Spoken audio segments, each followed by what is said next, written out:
So we want to talk old school, new school here. And so that's actually the first graduation ever at UNLV. If you haven't seen the pictures of it, that's a picture from the very first graduation at UNLV, which was called Nevada Southern at that point. It was NSU. All right. So if you read your book is old school. Even though it was just updated like 6 months ago, it's already way out of date. And that's what happens when you take macro. When you take micro, it's still like it's 1850 in your micro class. But in your macro class, it's changing all the time. It's way more fun. Macro is way more fun than micro. So let's ask a couple questions and see where we are. You take your money. You get paid $1,000. You get a check from the government for $1,000. And you go put it in the bank. Who owns it when you put it in the bank? Well, it turns out that there's this thing called the common law. Common law is the laws that we have that aren't written down. Okay? So we have all these laws, and it's 40 states of the United States. British common law is the common law that applies. In 9 states, it's Spanish common law, Nevada being one of those states. And in 1 state, Louisiana, it's French common law. And most of the time that doesn't affect you, but for example, how property gets split up in a divorce is dependent upon the common law that exists in that state. So in British common law, you split everything 50-50. In Spanish common law states, you keep what you get to take back everything that was yours before you got married. And then you split the gains after you were married. So different. In the common law, when you put your money in your bank, you're actually transferring ownership of the money to the bank and becoming a creditor. So you put that $1,000 in the bank now owns that $1,000. It's their $1,000, not your $1,000. And they owe you $1,000. So putting $1,000 into your bank account is legally not very different from you selling $1,000 in paper clips to the bank. There's differences like the paperclip sale isn't federally insured, and the money you put in the bank, the fact that the bank owes you that money is federally insured probably. But you don't actually own those deposits. Why is that important? Well, if you give a friend of yours, you have a nice recliner, right? And you give that to another person. You give it to your friend, you loan it to your friend for a minute. You say, hey, your friend says, hey, I have an apartment. I just got a new apartment. I don't have any furniture. I can't afford any furniture. And so you give them a recliner you have that you're not using. Okay, here's a recliner. And you say to your friend, that's really, I love my recliner. I need that back by football season. So I'm just loaning it to you till you can get your own furniture. All right? Your friend cannot legally sell that recliner or rent it out to somebody else. It's still yours, right? And if you go ask for it, technically it's still yours. They have to give it back to you. Your bank owns the money. So your bank can take your money and do whatever they want to with it within legal. So your bank can loan your money out to somebody else because it's not your money. It's their money. If you retained ownership of that money once it went into the bank, then the bank would not be able to loan it out to somebody else. But that's not what happens. The bank becomes the owner of the money, legally speaking, and the bank then can loan out that money. All right. Now the bank, if it's got any brains at all, does not loan out every bit of money that it has. It doesn't open up one morning and go, hey, there's no money in the bank. All right? People are going to come in and ask for money. Stuff's going to happen. The bank needs to have some money. And people are using their debit cards, and that means money has to flow between banks. We got to have some money for it to flow. So the bank keeps some of the money that people put in it inside the bank. It can keep it in the bank, or it can give it to the Federal Reserve. We'll talk about them in a minute. We give it to the Federal Reserve to hold for us. All right? That money is called a reserve. So if I'm holding it in the bank, if it's in my vault in case I need it, or if having the Federal Reserve hold it in case I need it, that money is called a reserve. All right. Now, why old school, new school? Well, up until March of 2020, so up until March 2020, we operated what was called a fractional reserve banking system. And what that means is that banks had to sit down, add up all their relevant deposits, and then multiply that deposit times a fraction that the Federal Reserve gave them. And they had to keep that amount of money in the bank. And that's how we decided how much money the bank had to keep, was this fairly simple process of, I have $1 billion in deposits. The Fed says I have to keep 10% of that, so I have to keep $100 million in the bank. Okay? That system, fractional reserve, right? So it's a fraction. If I have to keep 1/10, I have $1 billion times a tenth is $100 million. That's what I have to keep. That system probably worked pretty well in the old days when banks didn't have all this stuff going on. In the modern world, banks have invented all kinds of new kinds of accounts and things. It's not just people walking in, putting their money in the bank, and then, the bank making loans for, cars and stuff. What banks do now is very complex. And banks need a lot of flexibility to deal with a world that's changing constantly.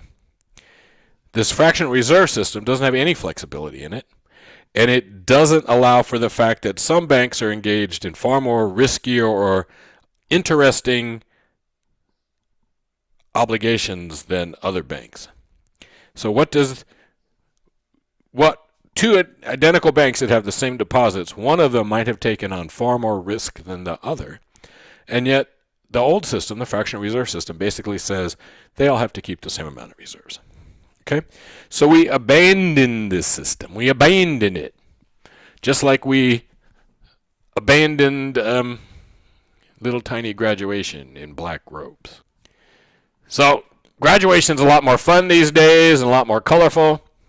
And we're in this new school era. So this graph down here is the extra money that banks have that they didn't have before. Okay? You notice that basically it was zero forever. And then during the financial crisis, we started shifting how the Federal Reserve worked with banks. And the first thing that they did was they started paying banks interest when the bank put its reserves at the Fed. So you would put your money into the Fed pays you. Now you have a reason to put extra money away because you have a totally perfectly safe place to put your money. So if you're a bank and you've just been through this financial crisis and you're trying to get straight and things are not that good, you can give the Fed a little extra cash to hold for you, and they'll pay you. So you're still making money on your money, and it's 100% safe. Yeah. And so all of a sudden, banks start putting stuff in there, and we build this mountain. And then, 2015 or so, the Fed starts trying to get, banks to... so we start coming down the mountain. And then, of course, coronavirus, we jump right back up again.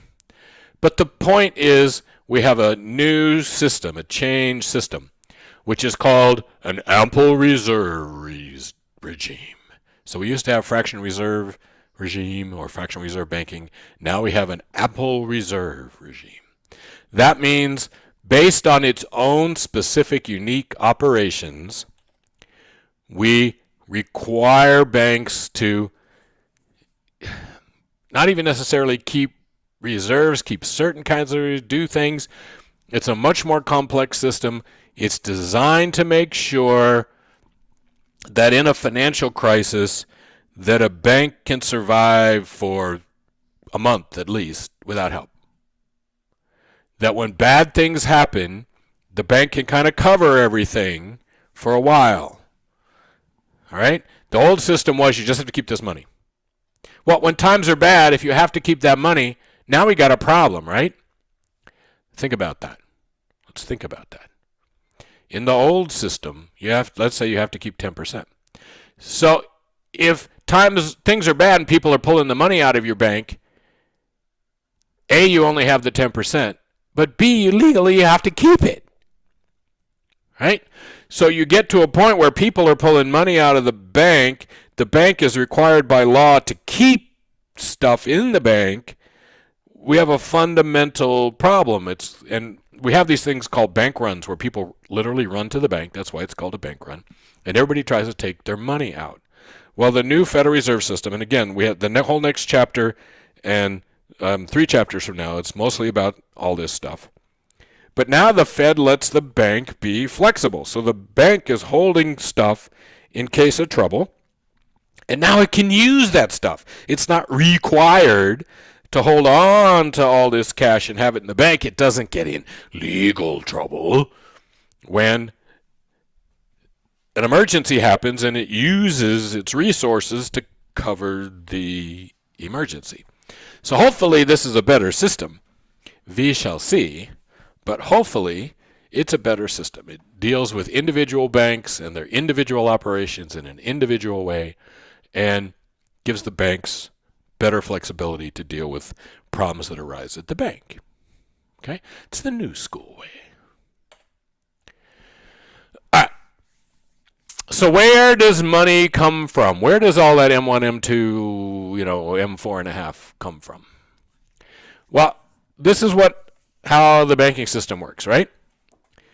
All these normal people over here. So you have normal people over here who have a little extra money or they have some money and they put that in the bank. So we call that deposits. So I put some money in the bank, you put some money in the bank, everybody has some money in the bank, right? And one day you spend it, you have less, but the next day you get more. And so your accounts are all going up and down. But you have all these people who are putting money into the bank. The bank then can pool that money, right? Pool a little bit of money from a lot of people and loan it out to other people. If you needed, $300,000 to buy a house, well, it's hard to find friends that are all willing to get. It's complicated, right? Even if banks didn't exist and you wanted to buy a car and you needed to find $25,000 to buy a car, you might have trouble getting all your friends together to each give you, $1 a piece, 25,000 friends so you can buy that car. But the bank does that all the time. The bank takes a little bit of money from a lot of people and turns it into a loan. When the bank does that, it doesn't, if it's smart, it's not going to loan out, and in fact, it's required to not do this, right? Instead of loaning out every penny that it gets, it keeps some of the pennies that it gets in its reserves, and that should be based on all the transactions and how often people come back in the operations of the bank, but it's going to keep some of them, okay? That's the process of making loans. But do you notice something on this picture? Before we made the deposits, right? Before we made the deposits. Ignore all these pennies over here. Just look at these pennies. We have 7 pennies. That's all. But then I put my 7 pennies in the bank. The bank loaned out 6 pennies. And the bank still has 1 penny. So now here's 7 pennies. Here's 6 pennies. Okay. We think we have 7 pennies in the bank, right? I think I have 6 pennies to go buy a house. Between us, we have 13 pennies. The bank performed a miracle. The bank is like Harry Potter. 7 pennies went in. The 7 pennies are still in the bank. You can go check your balance on your bank account, and there's still 7 pennies in there. And you can go to the store and spend them. But this person over here now has 6 pennies, and they can spend them. It's a miracle. Okay? The bank created money out of thin air. I often refer to this as air money in honor of Michael Jordan. The bank, through this process of making loans, actually creates money and increases the amount of money that's circulating in the system, right? Because money is just bits and bytes in computers, right? So you put your money in now. You have these bits and bytes that say you own 7 pennies, and the bank loans it out, and that means these people over here have bits and bytes that say they own 6 pennies, and now we have just turned 7 pennies into 13 pennies. Okay? Let's do this a little more technically. So, in the next 30 seconds or so, I will teach you everything it's important to know about accounting. In accounting, we have things called assets and liabilities. An asset is something that you own, and a liability is something that you owe to somebody else. So an asset is something that I own, a liability is something that I owe to someone. You hear these terms debits and credits? In accounting, all that means is left and right. Debit means left, and credit means right. Left and right. Accountants want you to think that there's something complex. No. When you call up a company that will credit your account, that just means they're going to make an entry on the right-hand side of your account. All right? Then there's 2 fundamental equations of accounting, one of which is, profit equals revenue minus cost. But the other, the more fun one, is kind of the farmer in the Dow. Everything you own, you owe. E-I-E-I-O. Everything you own, you owe. It's called double entry accounting. So there's always 2 entries. Whenever something happens, 2 numbers change in your books. Because everything you owe, everything you own, you owe to someone. Now you could owe it to yourself, but everything you own, you owe. And the way that shows up as an equation is that assets equals liabilities plus owner equity. So your assets and liabilities plus the part of liabilities that you owe to yourself, the owner's equity, that's equal. And that's accounting. That's it. You're done. Okay? There's no more to accounting than that. It's simple. They just have to stretch it out for a couple of semesters. But that's accounting. All right. So we can draw these accounts that are called T accounts. And they're called T accounts because right in the middle of the screen is the letter T. And we put assets on the left and liabilities on the right, and that gives us debits and credits. If we look at a bank, and your book has more detail-y stuff, but really, if we look at a bank has 3 kinds of assets. So a bank has cash that it holds itself or that the Federal Reserve is holding for it. It has loans that it's made. And then a bank has securities as assets. Securities could be mostly bonds of different kinds that the bank could own. Okay? In theory, it could own stock or something, but securities, right? In general, we mean stocks, bonds, financial instruments of various kinds, loans, cash. So cash, loans, securities. Those are the assets of the bank. And how do I know that those are assets? Well, I can sell those. So if the bank has cash, they can use that cash to pay somebody something, right? If you have a loan, if you go get a home loan, and so you go to Bank of America and you get a home loan. If Bank of America needs cash, they can sell that home loan to somebody else. My particular home loan has been sold twice. So I'm on my 3rd company that owns the bank part of my house. So I did literally start with Bank of America, and then I've been through 2 other financial institutions that own my loan. And all I get is a letter in the mail, and it says, on such and such a date, you have to send your payment here instead of to that other bank you were sending it to. And so you go online, you set up a new account at a new website, and your house payments just go on, and it's just a different person. Your house payments don't change because you made a deal, and it's a contract, and they can't change it, but off it goes. Okay? What are the liabilities of a bank? Well, what does a bank owe people? Well, I put my money in my banking account. The bank owes that to me. So the vast, vast majority of the liabilities of any bank are its deposits. It owes those to people. Everybody who can come in, right? If the bank has $1 billion in deposits, all those people can come in and ask for $1 billion. Okay? Okay, very exciting. The bank does not have $1 billion, right? The bank has some of the $1 billion. If it's got $1 billion in deposits, right? If you've got $1 billion in deposits, the sum of these three things has to be $1 billion.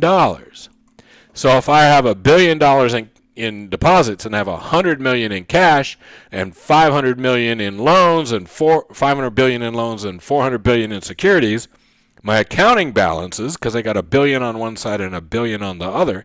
But if people come in to ask for their money, I've only got $100 million of the billion. All right?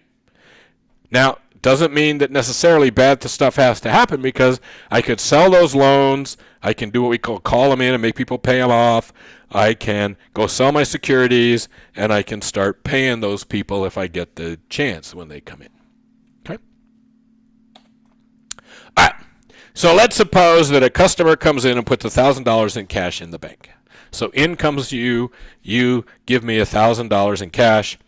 I say on my computer, and I give you a account number and say, hey, you have account number 1, and in account number 1 there's $1,000. You go home, you look at your website, and it says you have $1,000. All right?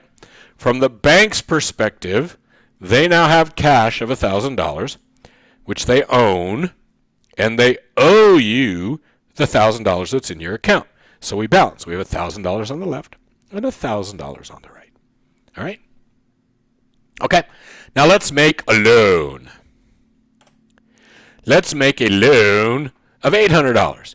And all I'm going to do to make that loan is somebody comes in and says, hey, I want to buy a car, and it costs $800. So they go, and into the computer, they say, okay, you have account number 2, and in account number 2, there's now $800. All right? It's magic, right? They just created $800 out of thin air and gave it to you.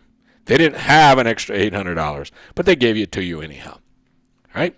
So now we have $1,800 in deposits. In account number 1, we have $1,000. In account number 2, we have $800. So the bank has liabilities of $1,800 in deposits. It has $1,000 in cash. And it has $800 on a piece of paper that you signed that says, I owe you $800, or you can take my car. Okay? Is that exciting? It's pretty exciting. It can get even more exciting. Let's make a $4,200 loan, just for fun. So another person walks in and says, hey, I'm starting a business, I need $4,200. And you go, and they say, okay, you have account number 3. And in account number 3, there's now $4,200. Okay. We just magically created $4,200. Now the bank has 3 bank accounts, and in one there's $1,000, in one there's $800, and in one there's $4,200. So the 3 accounts it has add up to $6,000. It owes the 3 of us, its customers, $6,000. It has $1,000 in cash, so it's praying we don't all come in and ask for our money right now. And it has 2 pieces of paper, one that says I owe you $800 and one that says I owe you $4,200. Yeah. Yeah. So again, the F word. Our banking system works because we have faith in it. We trust it. Okay? Yes? Hopefully, we trust it. And we have this money creation process. Most of the money that exists out in our system doesn't exist because somebody walked in and put cash in a bank.